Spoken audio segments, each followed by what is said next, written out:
Hey guys, how's it going? Derek Couto and my mother Lee Couto here. We're here today to show you how to make hand sanitizer because I know everybody's run out. So I called in reinforcements and my mother came up with a solution. She made her own hand sanitizer, which really works great, and we're using here at the office to keep everybody safe and sanitary. So a couple of products we use is aloe vera. Okay, there's going to be grain alcohol, which is this one here, happens to be 75 proof. You got some peppermint oil, and then all you need is some measuring cups and a stirrer. All right, so what you're gonna do is you're gonna grab half a cup of alcohol.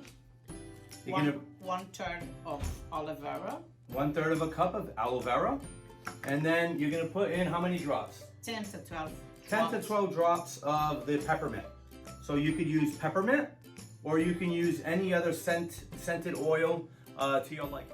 You mix that all together, then you pour it into a clean, empty container, or you can reuse the aloe vera container. And here you go, Couto Construction hand sanitizer.